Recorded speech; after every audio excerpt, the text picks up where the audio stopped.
Hello, and welcome back to our conversation with Sue Yang of Peraton for our Leading Voices in Federal Contract Management series.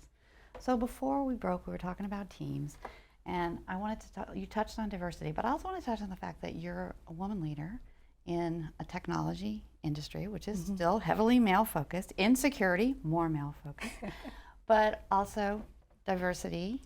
Do you see yourself as a mentor for other women who want to come up into these roles and just for driving diversity in your own organization, but generally in the industry? Yeah, well, first of all, we started this segment with a little bit about my background. And so I am truly humbled and honored to be empowered as the Chief Contracts Officer of Peraton, again, a top-tier national security company performing missions of consequence for our national security.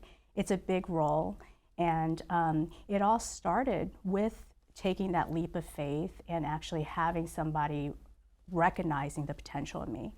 So with that, I really am very passionate about paying it forward, and paying it forward in a couple of different ways. So on a micro and then a more macro scale.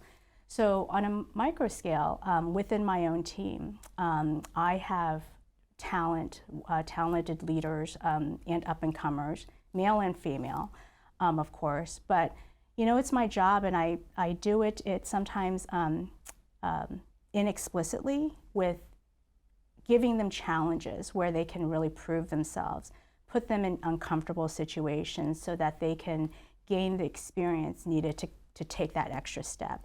I mean, I oftentimes find that some people don't even know the untapped potential they have, and they just need that little nudge. So I do that quite often within my team. And then on a larger scale, on a macro scale, within Peraton, I am the executive sponsor of our Women Impact Network. And this is an employee resource group. It's open to all in the company, all employees, even though it's the Women Impact Network. But it provides a structured environment for mentoring, coaching, helping individuals with networking, making those contacts. And then we also do a lot of civic service in supporting our community. So it is a fantastic organization that we have within Peraton, and one of the many ways that I hope to be able to pay it forward. And do you also see that being involved with other organizations outside Peraton? I mean, you talked about civic duty, but also just, as a public face to some things you're trying to achieve inside Peraton. Exactly. Yeah. Let's talk a little bit, let's shift gears again. Okay. So let's talk a little bit about the value of technology and that investment in the contract lifecycle management software. How is that really helping your team be smarter and have more time maybe to actually bring their expertise to bear? Well, the days of being able to manage a contracts department or contracts in this landscape that we're in using spreadsheets and SharePoint sites are well over. Those days are bygone. So it is actually not a luxury, but a true need of any federal government contractor to have a comprehensive contract lifecycle management software. Whether or not that is an in-house grown software or a commercial product, that really, in my opinion, depends on the needs of the business and size, scale, et cetera. But it is absolutely an imperative to have such a software and to be able to have data on demand. The data on demand is twofold. I mean, there's a need for the data internally. Like at Peraton, we're very data focused to help us have the ability to make objective, smart decisions, data-driven decision making. And then also the data is critical in supporting our ability to be responsive to our regulatory agencies, DCAA, DCMA. They need a lot of data in order to get through the processes that they need to, that they're chartered and responsible for in terms of oversight of a contractor. So having the data crisply and organized in a system is key. But and really, a lot of times, I think one of the potentially afterthoughts is really the data itself, right? The software tool can be, whether in-house or commercial off the soft, can be the snazziest tool. But if the data within is not maintained and there's not a continuous operation sustainment of the data within, then it kind of detracts from the power of the tool itself. So, Right. so the two have to really come hand in hand together. Right. Which does a lot too, where you bring the team to bear, right? Mm-hmm. Because that's where you're putting your spin on it. The technology's for your use, not the other way around. Exactly, right. So let's talk about how that helps you too, and from a business perspective, kind of measure, how performance is, how you're helping agencies do their jobs, how you're internally helping internal teams, because that's a huge piece for contract management. How are you doing that at Peraton? Well, I have a very one team, one mission philosophy, in that contracts at Peraton is part of a greater enterprise. I mean, we are one of the many business services that support the growth of the organization, our trajectory.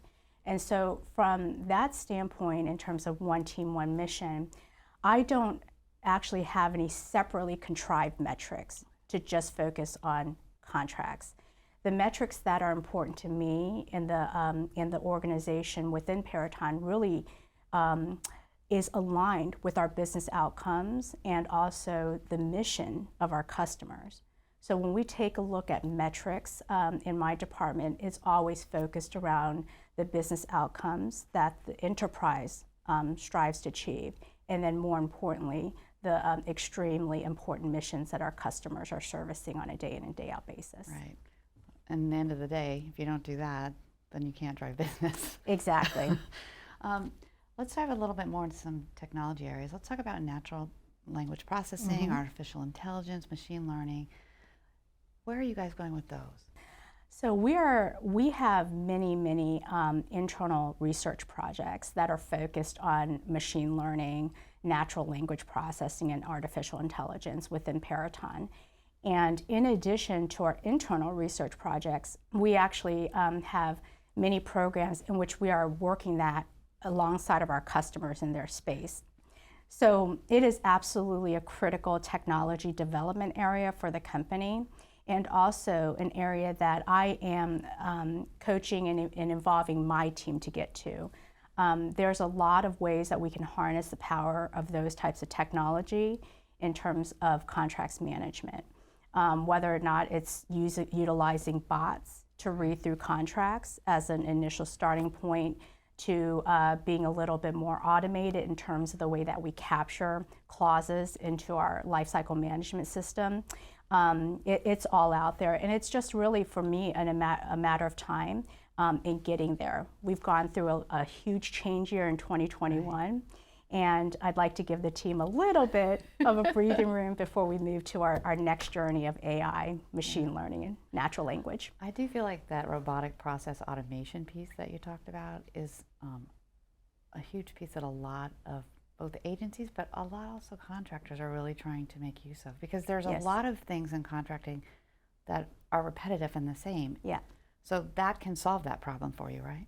Yes, and used in the right way, it can free up the human talent to go work on those things that require deeper thinking, that require more of the human interaction and the soft skills. So the robots can't replace the human beings, but they can allow the freeing of time and resources for the humans and the men and women involved to go work on those other critical items. Sometimes I think that was misnamed, because I think when people hear robotic at the front of it, that immediately thinks like, robots are going to take my job, but it's really quite the opposite, right? The whole idea of RPA is to enhance the ability of the teams to actually do the expert work. Exactly. Hopefully, let the robots deal with the more tactical nuts and bolts to free up the smart humans like us, Vanessa, to be able to go work on those things that are more dynamic and strategic in nature. Exactly. So talk a little bit, what's next on the horizon for you? You've kind of just alluded to it here, but are there some other things on the horizon at Peraton for you? Oh boy. Well, so much of it depends on the ever-changing acquisition landscape. We are in an environment where there's a lot of changing regulations that come down. We also are looking at potentially in the next couple of years, potentially an administration change. So all of that has to be factored in terms of our next horizon. So really it comes back to we have to continue being nimble, agile, and resilient, stay sharp so that no matter what comes down the horizon, we're ready to undertake the challenges. But irrespective of all of that, the constant for me that won't change is that this is a people business.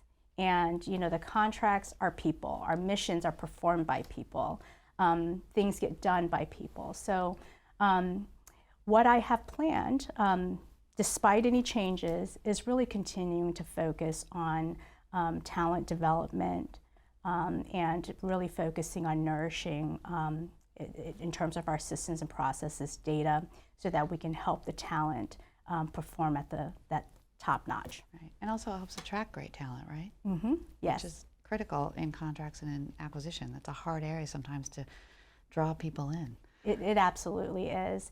And during interviews, I will often say, talent is interviewing us just as much as we are interviewing them. So we definitely have to have a reason or reasons for talent to join Team Peraton. Well, before we go, we're almost at the end. Is there any advice or things you find yourself just repeating often? I have a feeling I know where you might go, but what is your advice for other people who are working contract management in the government? Oh, gosh.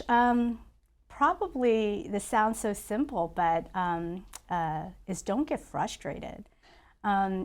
Change in federal government contracting is inevitable. And to get caught up and say, oh my gosh, it's change, is not ideal.